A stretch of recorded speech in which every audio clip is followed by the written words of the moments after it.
I don't know particularly why, but has decided to wade in on the Brooklyn Beckham thing. Hey, he's got some detail on what happened at the wedding, which would appear to be against what Brooklyn has already said about it. The Eye. Andrew security officers may be questioned on women at palace. Well, yeah, there you go. So apparently Andrew's royal protection officer has contacted police about female visitors at Buckingham Palace, offering to help their inquiry. So, yeah, it's just mounting, isn't it, really? Guardian. Palestine action ban ruled unlawful in blow to ministers. So, yeah, basically, Palestine Action should not be a prescribed terrorist organisation, apparently. And the knock-on consequences of this are clearly that anyone who's been, charged and attempted to be prosecuted for being a supporter of them, well, where does that leave them now? But I suppose maybe we'll find out, I suppose, tomorrow. The Express recognise our heroes who put lives on the line. That's what they're going with, and that is a George Cross hero has backed the Daily Express campaign for a medal to honour emergency workers injured whilst putting their lives on the line. And if we go to the Mirror, stain on the family. This is apparently, excuse me, a little bit of a feud between William and Charles over Andrew. I think William wanted to be a lot firmer. And the Times, reform will divide the world, says Starmer. Also, the picture story, actually, is we've got our first gold at the Winter Olympics. Matt Weston Celebrates his gold in the skeleton. You've got to be mad to do the skeleton, haven't you? Absolutely mad. Just to round us off, sorry. The Telegraph. Election delays are wrong, says the watchdog. Oh, yes, and we got the Daily Mail. Mandelson's ghost flights on oligarch's jet. Yeah, I mean, that's Mandelson. Right, OK, look, we've got loads to go out here. I don't know. I suppose the fact that the Electoral Commission is saying, Chloe, that it's on the front of the Telegraph, that the election delays are wrong is quite a big deal, is it? Yeah, I think this is pretty damning because, look, of course, when they started delaying council elections for another year, of course it would be low-hanging fruit for all of the opposition parties to say this is wrong, this is anti-democracy. But then for the independent Electoral Commission to come out and say this is wrong, you absolutely should not be delaying elections for more than a year, it's really important that they run on schedule. I think this is a really bad look for Keir Starmer and just plays into the idea that he does not care about democracy and he does not care about what voters think. When he's completely ignoring what voters care about at the moment, be it immigration, the economy, anything else at the moment, and then to say we don't even want to give you a voice at the ballot box, I think is pretty atrocious. Yeah, I mean, the subpar in this is no good reason for delaying votes over a year. The Electoral Commission has ruled. So, I mean, that seems to be pretty cut and dry, Krista. Well, I think that's a really fair point, though, because obviously a lot of this has had a lot of political capital in as much as people have been criticising it and people have been criticising it on party lines. This is the Electoral Commission saying, what the hell are you doing? Election delays are wrong. How did predominantly Labour, but some Conservative councils as well, end up in a situation where they felt it was justified to delay elections? How is less democracy a good thing? How is this? And, of course, there is the big fear that in many local council elections it is going to be mainly Labour and perhaps Conservative that will end up getting a thrashing. And so it all looks it doesn't pass the sniff test at all. Barry? I think that's right, it doesn't. Vijay Ranganathan is a very well-respected head of the Electoral Commission who has fulfilled a number of other very serious roles in and out of government. I think the government needs to look very carefully at what he's said. Look, I get it. Elections cost a lot of money, and if you're going to then have one year to elect to a body that's not going to exist in a year's time and then have to elect to the new body, it's going to cost a lot more. And given the state of local government finances, I understand the reasoning. I understand why people are saying, let's not do it, it's a waste of money for a year. But actually, I think the principle of democracy should be held higher than that. OK. Especially when it's the second year in a row, right? Well, for some, they haven't actually had an election since 2021, and they wouldn't then have an election until 2027.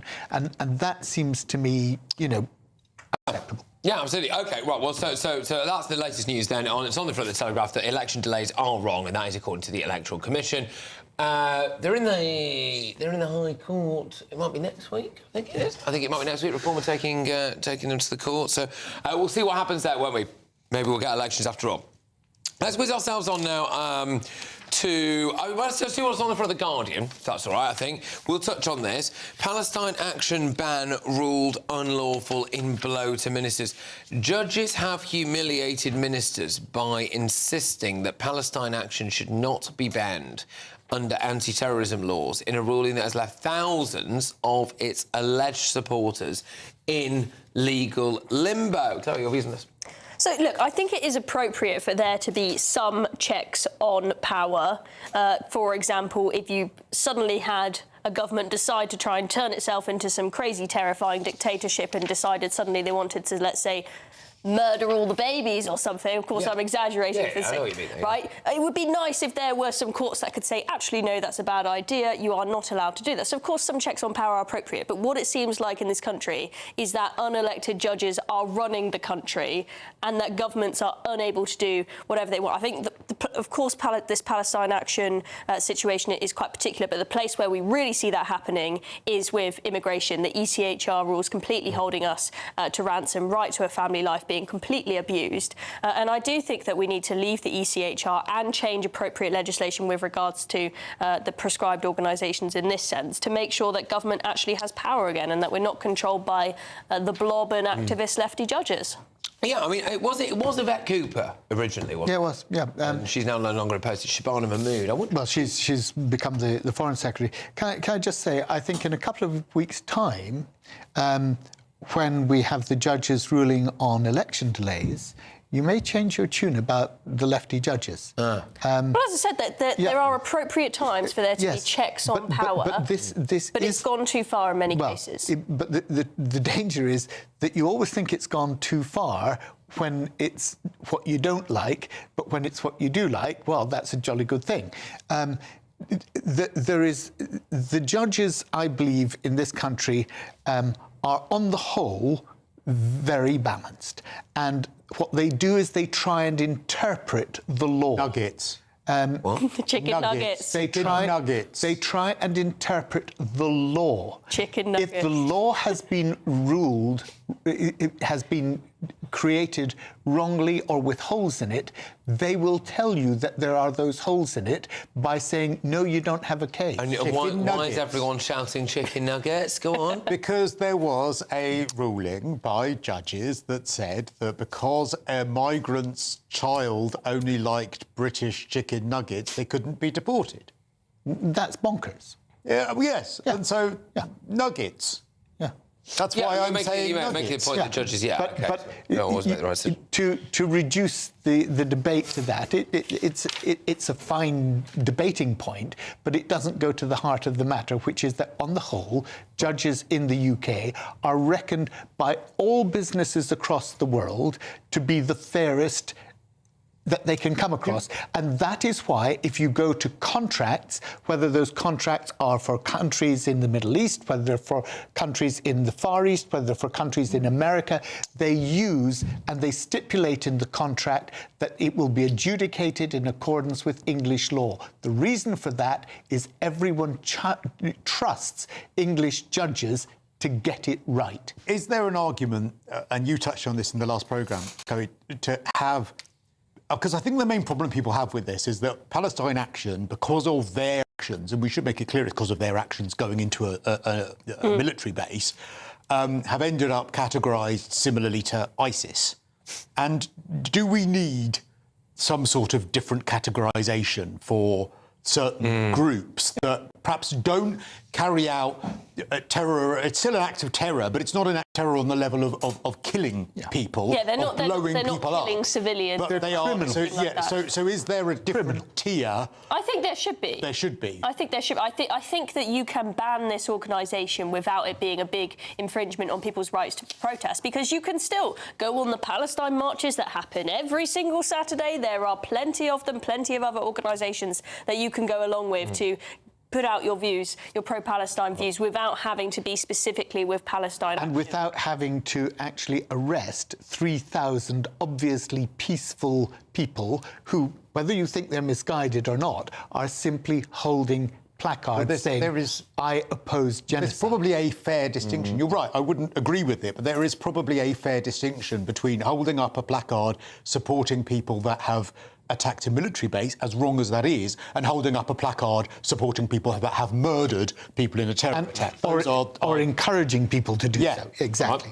Right. OK, let's just bring up the front of the Daily Telegraph now, because there's another story there below. Our first gold medalist there. Well done. Great Western Team GB strike gold at the Winter Olympics. But Starmer, Britain's Brexit years are over, he says.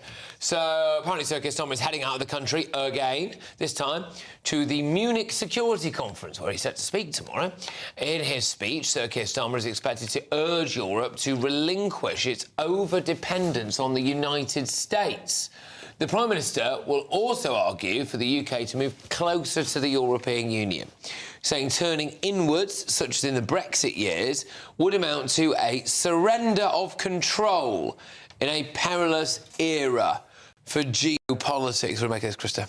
Well, the problem is that, OK, we've never truly Brexited in the sense of us having completely gone away from European laws. We haven't. I mean, we are so aligned to so many European laws. Whether you voted for Brexit or not, that is just a fact. So, I mean, I don't know what he means by Britain's Brexit years are over, because I'm not sure much will change, because we've ended up in a situation where those who voted for Brexit are annoyed that we're too aligned to the EU. Those who voted Remain are annoyed that we've removed some parts of the EU. So everyone's unhappy, and I don't think anything will change.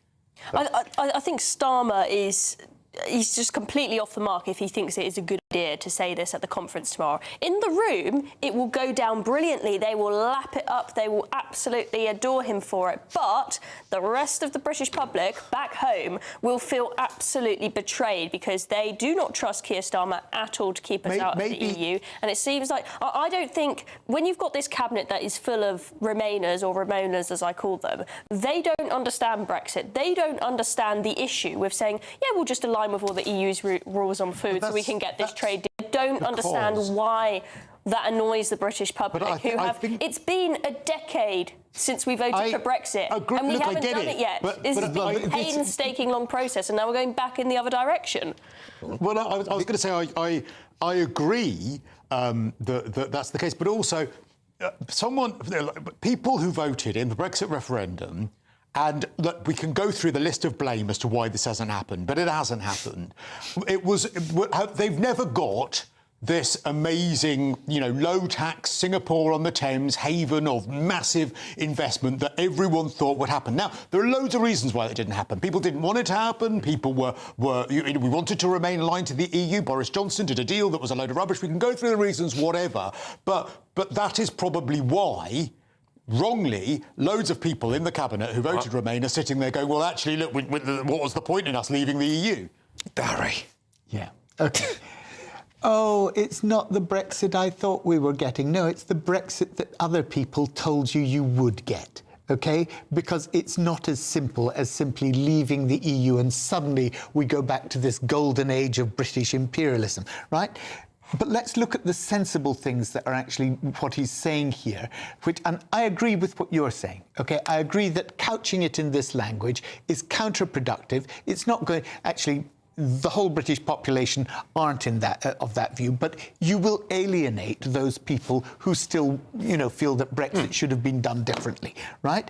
But what he is saying that's sensible here is, look, we actually have to, as Europe, look to our defence. And we have no longer got to rely totally on the United States.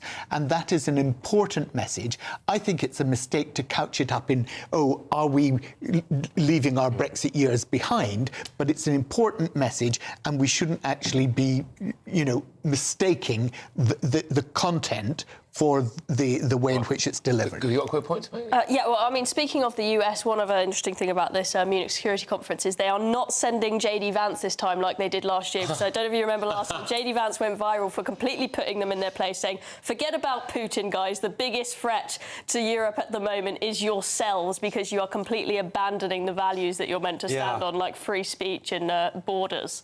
Yes, and they are... they're not sending him for round two. They're sending Marco Rubio instead. Oh, gosh. I wonder if Keir Starmer is going to give the speech so he just is in a room with people who like him, who are going to applaud him. And because they'll love this. He's not had that for so long. They won't love this because actually he's going to be putting forward a message that many of them don't want to hear, and that is you can't any longer hide under the US's umbrella. But if we're talking about, you know, defence and the military and bravery, can we just hold this one up? Daily Express this? Daily Express, recognise our heroes who put lives on the line, talking about all our emergency service workers. This guy, 88 years of age, one of our last, I think it's only 2 George Cross medal holders. Yeah. I had the privilege, when I was a minister in Northern Ireland, of hosting a dinner for all our surviving Victoria Cross and George Medal holders. Wow. Right? And I have to tell you that it was the most moving and inspiring set of conversations I have ever had. The humility of these people and the bravery of these people, the stories that they eventually you could eke out of them, were quite remarkable. Absolutely. And so I'm totally behind this guy. Yes, let's honour all those emergency services people who do put their lives on the line. All right, lovely stuff. Yes. Right, well, obviously, we've done a few front pages there, haven't we, in that one section, but we've got a few more coming your way, including The Times, where Keir Starmer issues another warning against Reform UK. And yes, as you've been hearing, Team GB have won their first gold medal at the Winter Olympics in Italy. This is Patrick Christys Tonight, late edition.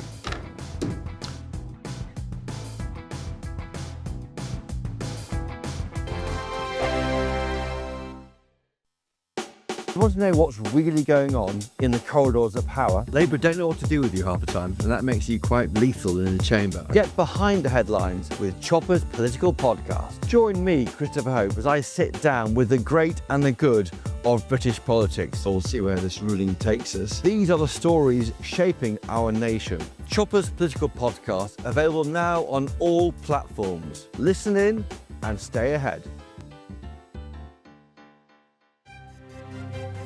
GB News Breakfast, every day from 6 a.m. Morning, Angela. How are you? Morning. I'm sitting here in the magnificent Old Bailey, right in the heart of the City of London, and just having a good giggle at you two. Well, do you remember our dancer? We had a good time with Kai, didn't we? I do.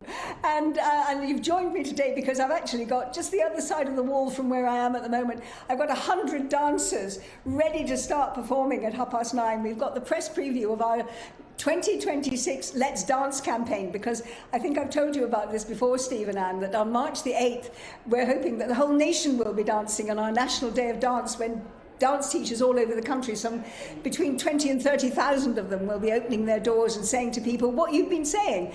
Dance is the best kind of exercise you can possibly do for your mind and your body. And if you're somebody who wants to get fit, if you're a bit older and you want to keep, having a long and healthy lifestyle, but you don't want to go to the gym, you don't want to do a park run, particularly when the weather's like this in the rain, go to a dance class. It is the best exercise you can possibly do. And that's what we're trying to get everyone to understand or to experience on March the 8th. But leading up to that, today we've got our preview, and I've got, as I say, 100 dancers here, 10 dance groups who are all going to show us different forms of dance that demonstrate that dance really is brilliant for any age group and for any kind of dance that you want to do. Are they all ladies? Because I think a lot of people worry about taking up dancing that they haven't got a natural partner. Oh no, we've got quite a lot of ladies here, yes. But I mean, for instance, the group of over 60s that have come here from The Place, which is the headquarters for contemporary dance, half men and half women. I've got an entire male group who are dancing for mental health. GB News, the People's Channel. Decisions made in Washington aren't just shaping America, they're shaping Britain too. From migration to global security, from crime to health. Whatever happens in the White House today will be felt in your town or city tomorrow. That's why The Late Show is live from Washington, D.C. Cutting through the politics to show you what it all means for Britain. The Late Show live every night at midnight. Only on GB News, Britain's news channel.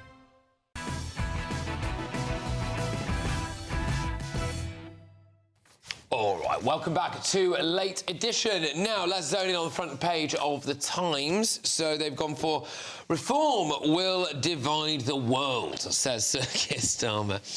Sir Keir Starmer will claim tomorrow that Reform UK and the Greens are ideological extremists who would undermine Britain's national security and make war in Europe more likely.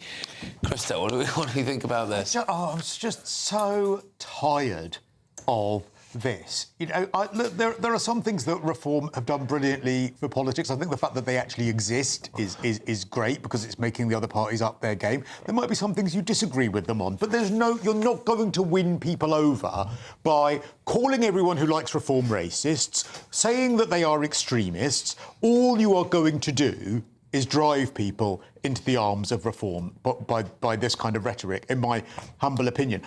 If I was advising Keir Starmer, and God, what a job that would be. Well, he's lost all his advisors He now. probably has. There's a vacancy. I'd be saying to him, right, you need to actually sell why you understand what people who were voting for Reform, why they feel the way they feel, and what you're going to do to try and allay those fears, and perhaps why you would be a better choice. Don't call them all extremists and racists and everything else, you idiot. You would have thought that he would have learnt his lesson after, around the time of the Labour conference, he did that interview where he called the Reform policy on indefinite leave to remain racist, and that really did not go down well. And I thought it was kind of settled after that is not a good electoral strategy to call all the voters that aren't currently voting for you a bunch of racists. He said, at least in a roundabout. Not, of course, he didn't explicitly say that, but because he said it about Reform's policy, it gave that impression. But clearly he's not learnt his lesson. And as I said, all of his advisors have disappeared. He's lost Morgan McSweeney. He lost his spin doctor, Tim Allen. Now he's lost the cabinet secretary as well. So clearly he's incapable of making any good decisions by himself. Not that the advisors were that good in the first place, but...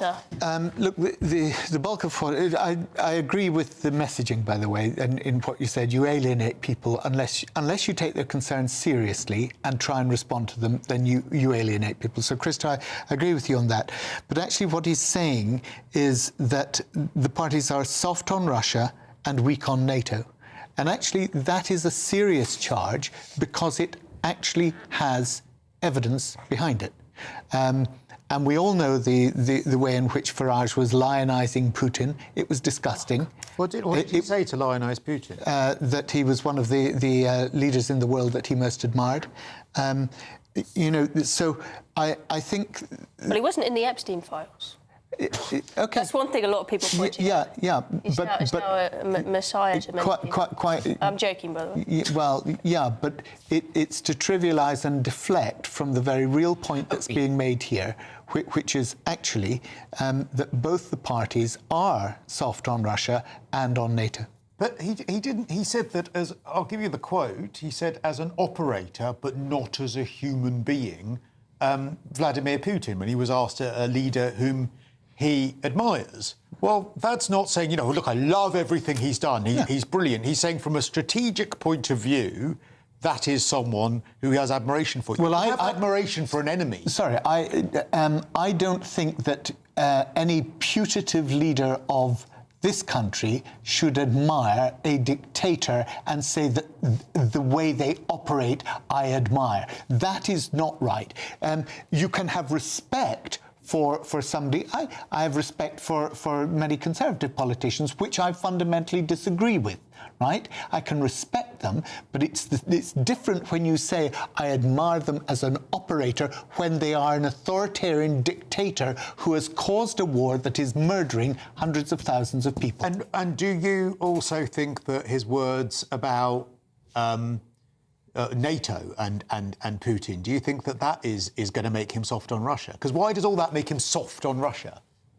Well, if you praise someone and their modus operandi like that with a person who is pretty much universally despised in this country, I think you've got to then question the judgment that person has shown. Look, I think if you're going to be in any good position to help negotiate the end to what is this very complicated war in Ukraine, you need to understand why that war started in the first place. And so it really infuriated me when Farage pointed out the fact that NATO creeping eastwards had poked the bear, I think were the words he said, right? You're just pointing out a fact that doesn't justify Putin's invasion. It's just getting into his mind and thinking, why does he think he has a claim to this land? That helps you figure out how to end the war, right? Sorry, I couldn't agree more. By pointing that out, everyone launched him and said, "You're a Putin."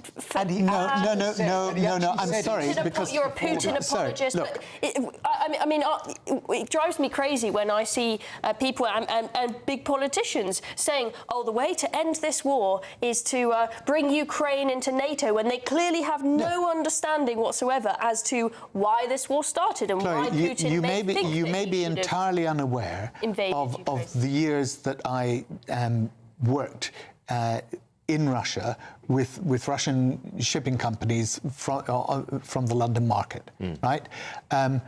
I was one of the people who have expressed those views in Parliament and publicly for many years, that actually the approach that we took to Russia was entirely wrong.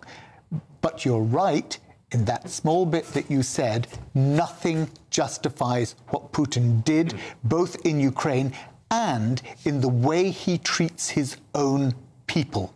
But also, Farage, in that quote, Farage made that point. He said, actually, I don't think what Putin has done is right, but, and then went on to talk about the expansion of NATO. And again, I see that as just knowing that at some point during the expansion of NATO, the West made a choice, and at some point this was going to come home to roost. Now, those are sovereign nations that wanted to join NATO. They had the right to do that. But bearing in mind, I think in 1989, it was the Secretary of State James Baker supposedly told Gorbachev, not one more inch to when it came to East Germany. And I think that Putin is seeing that and trying to right. Tell me this, Krista. Tell me this. Do you believe that actually Nigel Farage would stand up to Russia and would be entirely supportive of NATO in as strong a way as you would, and you think the country would feel comfortable with? I think that he would. I don't. Well, I think that knowing what your enemy is thinking and the reasons behind it... Always really important. Yes. Well, no one else has done that. And we have leaders at the moment... Yourself excluded, by the way, because I know that you've said this before, but we have leaders at the moment who, rather than say, when Nigel Farage or someone else says that kind of thing, you know what, he had a fair point about NATO and that's something we should have thought about, they condemn him as supporting Putin. So what that tells me is the leaders we currently have can't even join the dots as to what's going on, as to why because Putin believes he's right. Now, Putin is awful. Putin is a terrible dictator. But he's not doing this because he's just rolled up his sleeves and rubbing his hands one day going, great, I'm going to invade other countries. He's doing it because he thinks he's right. And unless you understand that, or one understands that, you're never going to get to the bottom of stopping him. Oh, all right, OK. So, coming up next on Patrick Christys' Nightly Edition, we've got a bit of this. What are you? An idiot sandwich. Idiot sandwich what? An idiot sandwich, Chef Ramsay. Yeah, Brooklyn Beckham, Gordon Ramsay thinks you're an idiot sandwich, apparently. More on that in a sec.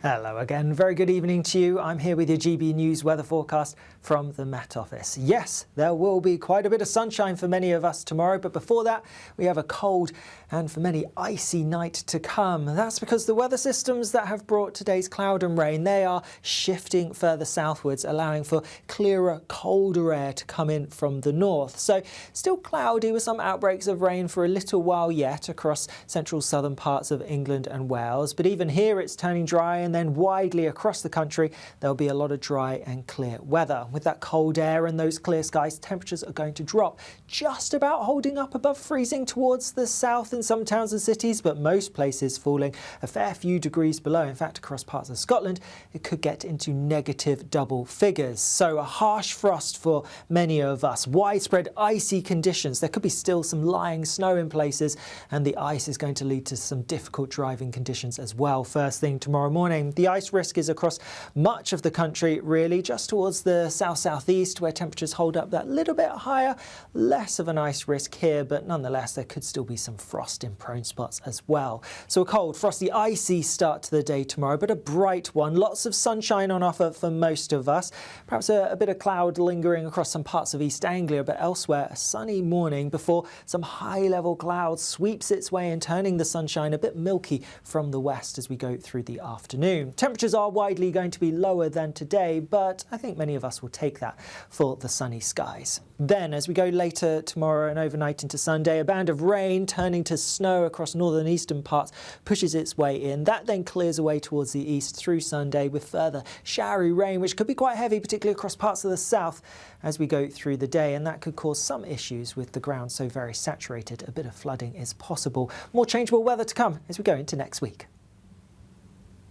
You want to know what's really going on in the corridors of power? Labour don't know what to do with you half the time, and that makes you quite lethal in the chamber. Get behind the headlines with Chopper's political podcast. Join me, Christopher Hope, as I sit down with the great and the good of British politics. We'll see where this ruling takes us. These are the stories shaping our nation. Chopper's political podcast, available now on all platforms. Listen in and stay ahead. Decisions made in Washington aren't just shaping America, they're shaping Britain too. From migration to global security, from crime to health. Whatever happens in the White House today will be felt in your town or city tomorrow. That's why The Late Show is live from Washington, D.C. Cutting through the politics to show you what it all means for Britain. The Late Show live every night at midnight. Only on GB News, Britain's news channel.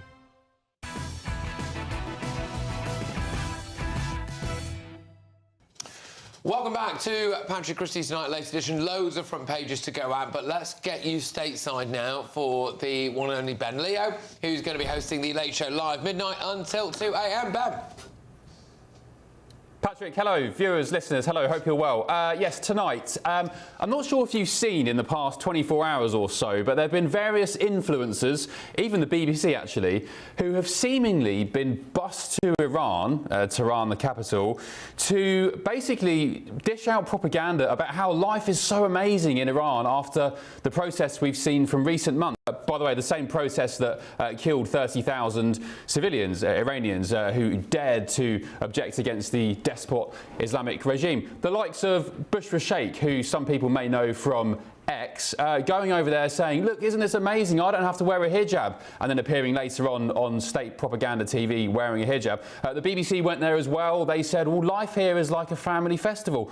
So I don't know what's going on there. I don't know if they've been flown over there by the IRGC, if they're there off their own backs. It's a bit of a coincidence if there is. There's also the leader of Palestine Action USA who has suddenly popped up in Iran filming propaganda videos as well. So very interesting. We'll be getting stuck into that. And of course, Patrick, the Mandelson fiasco. He's been summoned to Congress, as you know. Will he come? I doubt it. He's not obliged to. I think he's got more serious matters on his plate, legal matters in the UK to deal with, Patrick. Absolutely. Well, I'll tell you what, Ben, that is going to be fascinating. I'd not seen that, actually. These people have been flown over to Iran to do a little bit of PR for the Ayatollah. I mean, fantastic stuff, isn't it? Ben, thank you very much. I'll be tuned into that midnight until 2 a.m. Ben Leo, it's like a revival of Wish You Were Here. Isn't it? You know, can you imagine? I'm now in Iran. Let's go through the keyhole with the Ayatollah. I mean, I heard Lise Doucette yesterday reporting from Iran, watch what she was saying, and she was certainly talking very much about the 36,000 people and more who had been murdered by the regime, and she didn't pull her punches at all. And I thought it was actually a very good clip. So I'm really surprised at what he says, but it'll be interesting to have a look and see what's actually going on. Yeah. It's just interesting, I suppose, isn't it? I mean, they do. Look, countries do this, don't they? They try and use influencers for PR. I mean, this is something that they do, basically. Yeah, I don't think... think you won't be going to Iran anytime soon. No, I'm not planning to. I'm a bit too worried for my own safety to go out to Iran. But I think they should instead listen to the Iranians who have moved here and other countries who have fled and can tell you the horrors. It drives me crazy, these pro-Palestine lefties who have now jumped on this bus and they think it's great. So many of them will be so-called feminists, right, who are now supporting a regime that will quite happily throw in prison, murder and do whatever else to women who dare show their hair in public. Yeah, I mean, when you put it like that, show their hair in public, it just sees how farcical the whole thing is. Let's bring up the front of the Sun, because Gordon Ramsay, he's kicked off. Don't forget where you come from, Brooklyn. The Star's plea to end the Bex rift. Family friend Gordon Ramsay is acting as a peacemaker in the bitter falling out between Brooklyn Beckham and his parents, David and Victoria. Peacemaker, you say? Wow. What are you? An idiot sandwich. Idiot sandwich what? An idiot sandwich, Chef Ramsay. It's good, isn't it? It's good. I mean, it was like Jeremy Kyle, but in the kitchen. But yeah, so anyway, yeah, so basically, yeah, he's essentially saying to Brooklyn, well, Chrissy, you're all over this. What's he saying to Brooklyn? Well, he's defending Victoria here by saying that, you know, they've directly asked him. He says, we were there at the wedding. There was nothing salacious. There was nothing inappropriate. Everyone was having fun. And then they go for the jugular. They say, but Gordon, did she grind? And he says, no, nothing of the sort. It was fun. I've not seen any of the memes. I'd heard about them, but Victoria's got a great sense of humour. She's great. Now, apparently Tana Ramsay, his wife, has been supporting Victoria. They're closer than ever. They're like two peas in a pod, those two. She's offered lots of support. And apparently David will end the feud. He's been in contact with Gordon. Gordon's been in contact with Brooklyn, offering messages for support and encouraging the 26-year-old to heal the heartbreaking rift. Right. Okay. Victoria is upset, and I know 24/7, 7 days a week, how much David loves Brooklyn. And it also goes on to say that apparently it does confirm what Fat Tony said about the wedding, that there was no slut drops. Victoria was not slut dropping. That is breaking. Can we bring up the breaking news banner? No. Victoria Beckham was not slut dropping at the wedding. I just want to point one important anatomical feature out, and that is that when Christo said they go for the jugular and asked about the grind, I think if you think that that's where the jugular is, you need to get an anatomy lesson. Depends what position you're in, Barry. Right. No. This stuff. Chloe, do you want to drag us out of the gutter a little bit? Yes, from the sounds of Christo's summary of the reporting, it sounds like Gordon has been quite nice to Brooklyn. Yeah, actually, I don't want it to be like that. I want him to shout at him and call him an idiot sandwich. And I'd quite like for another reality TV show to come out of this. I think that would be... Gordon could... That would be exciting. He goes on the heartstrings as well. I've got some more quotes here if you want them. Honestly, one day you're not going to have your mum and dad, Brooklyn. You need to understand that. The penny will drop. I just want Brooklyn to take a moment to himself. Remember, you're half mum, half dad. You're an amazing young man, but boy, they've done more for you than anyone did in your entire life. And meanwhile, the gold-winning ski jumper who has vertigo is on the front page of the Guardian. Right. Can we just get away from Is his mother a Spice Girl, Barry? Is his mother a Spice Girl? Because if not, I'm not interested. All right. Let's round up now with another front page. And it's on the front of a couple. It's on the front of the Mirror. We'll talk about this when we come back. It's an inside look, apparently, at the alleged feud between the King and Prince William over what to do with Andrew Mountbatten Windsor. I have all this coming away next.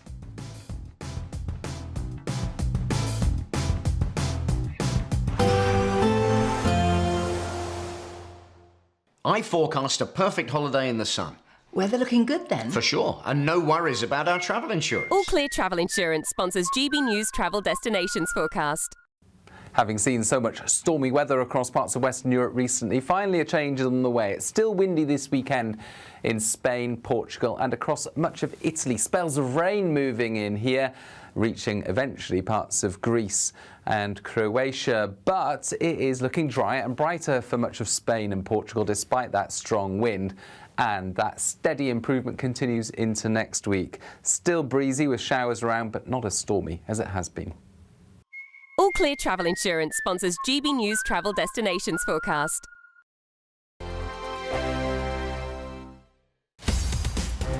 In the GB Newsroom, we bring you the news as it happens. With our team of dedicated journalists across the UK, we're ready to keep you up to date with what's happening every half an hour, every single day.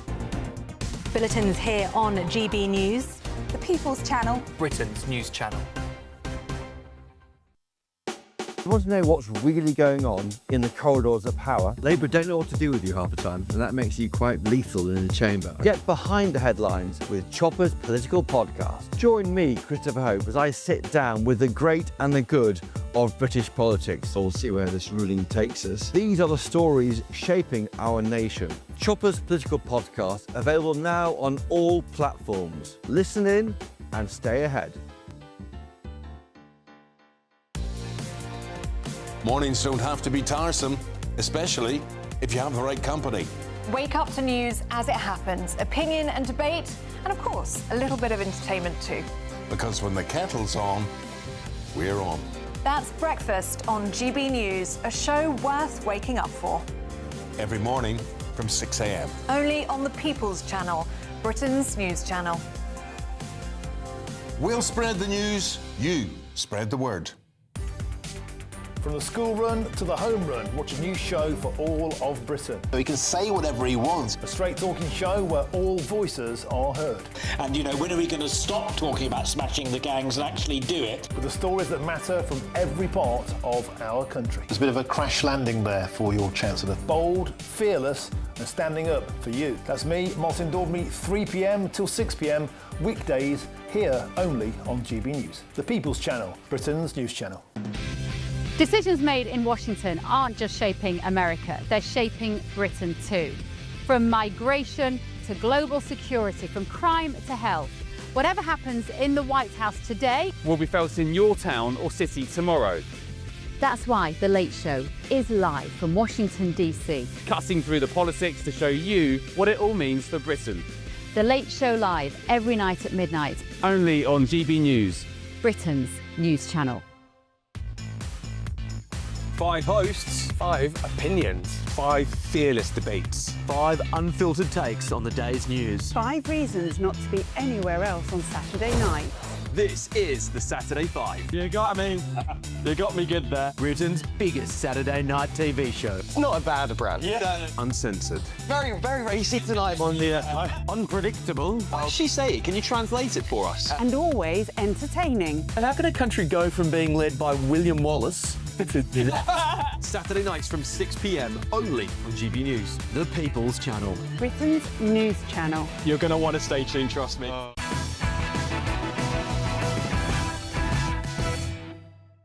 All right, welcome back to Late Edition. Right, OK, so we'll go straight to the front page of the Daily Mirror, which is coming out tomorrow morning. A stain on the family is what they go for here. It's a royal exclusive, and it is Prince William, of course, and King Charles. So, they are doing a new royal biography, apparently, in the Mirror, and they've revealed how the Prince of Wales urged decisive action against Andrew Mountbatten Windsor following his disastrous television appearance over the Jeffrey Epstein scandal, which I think is a Newsnight interview they're talking about. The story discloses how Prince William pressed both his father and grandmother to take firm steps in the wake of Prince Andrew's widely criticised BBC Newsnight interview. Right, look, it's essentially opening up a little bit of a division here. According to the new book, written by Russell Myers, William believed that the monarchy was engaged in a full-scale firefight and faced a serious threat to its future amid public outrage over Andrew's links to Epstein. Right, OK, well, that seems to be the detail on that, then. Chloe, your views on this? Well, I think that William is a lot tougher on the disgraced royals, be it Andrew or be it Harry and Meghan, of course, over in the US. And I think King Charles, he's got the right intentions, but he has often been too too slow to act and a little bit too soft. And I understand that it is difficult when it is a family member who you have grown up with, but he has to be tough if he is to save the reputation of the royal family. And I think the decision for Andrew to be properly kicked out, title strips, that has probably mostly come from William. Do we think he is? I know we were on the previous show, we were kind of, well, half joking a bit about whether or not he's going to go abroad. There have been rumours about Bahrain.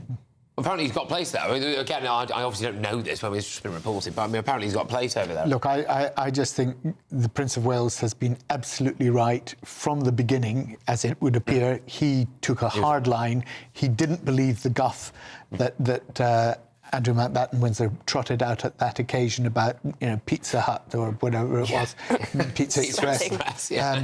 But, the photographs that are on the front of the Mirror, I think are really disturbing. And in particular, the one where they've, blacked out the woman's face. I was speaking to a doctor the other day from A&E, and she was saying that when she saw that photo, immediately she thought that woman's unconscious. It was the way that she was lying. And I just think... Now, we can't tell, obviously, from the photo whether that is the case, but that was her instinctive response as somebody who deals with people who are unconscious. She looked at that photo, she said, that to me looks like a body of somebody who's unconscious. And now, one doesn't know why that might be the case or whether it's the case, but it is a really disturbing photograph, the way he's looking up like that. Yeah, it is. It is. I mean, there's no two ways about it. And look, I mean, the fact is he was not honest with the Emily Maitlis interview. And if he's, based his entire future in the royal family, based off saying that I was honest about all this stuff, and then it turns out you're not, then I'm sorry, but you get turfed out. But that's the detail in this article. So apparently this all happened in the aftermath, as you said, of the Newsnight interview, and apparently William spoke to King Charles, the then Prince Charles, to implore him and the then Queen to take immediate action, fearing not only the public backlash but his own future. It says here that William rowed with Charles over banishing Andrew at Sandringham at that Christmas, but of course that was the Christmas when Charles actually invited Sarah Ferguson to come along, which would have been the first time in years, and so he did the opposite. He did completely the opposite. A source with knowledge of the conversation said William was very much put in his place, and William had a negative view of his uncle that really predated the Duke of York's fall from grace. For years, the Prince of Wales, as in William, had questioned what benefit his uncle was to the wider operation. Long before he was embroiled in the scandal involving Virginia Gouffre, he'd always thought his uncle was a bit of an ignoramus. He would question, what does he actually do?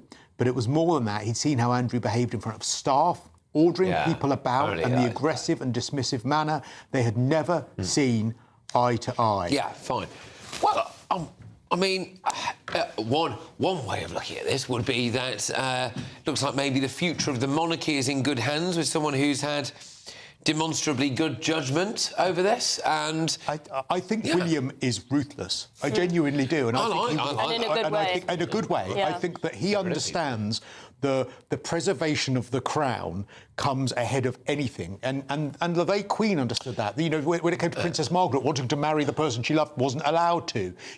She understood that the crown came before absolutely everything else, and I think William gets that much more than perhaps King Charles.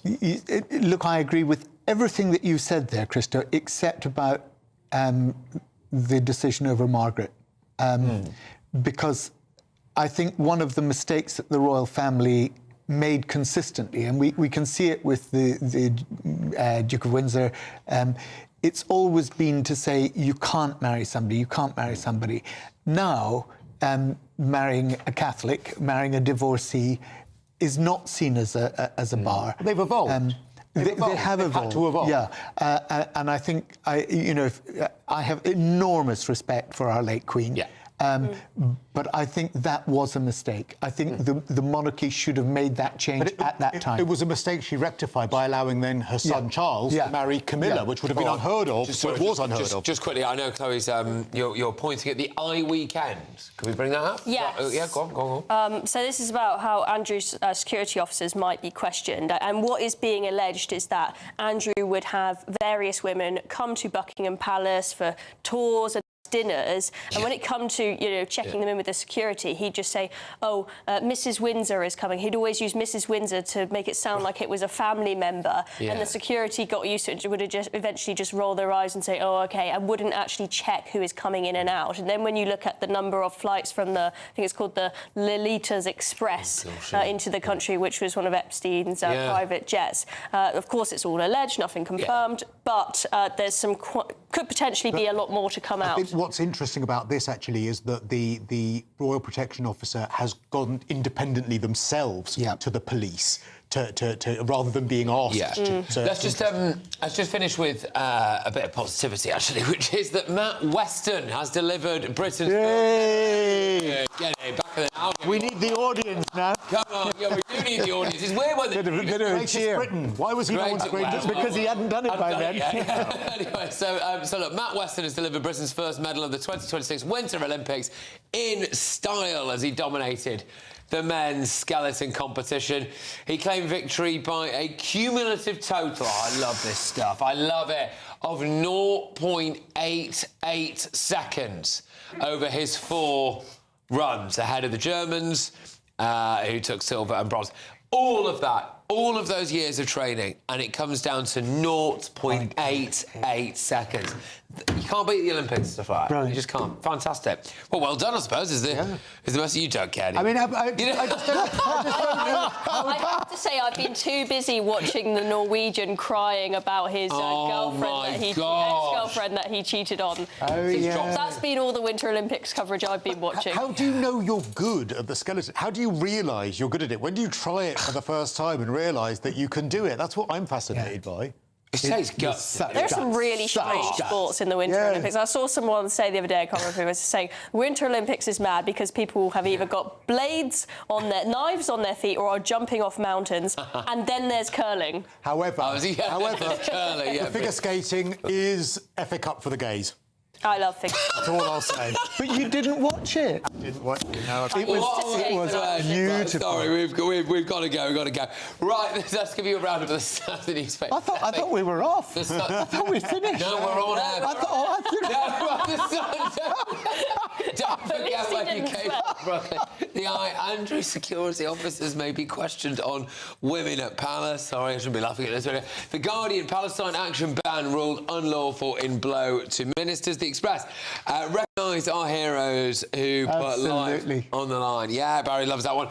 The Mirror, the stain on the family. Yes, that's obviously Andrew. The Times, reform will divide the world, says Starmer.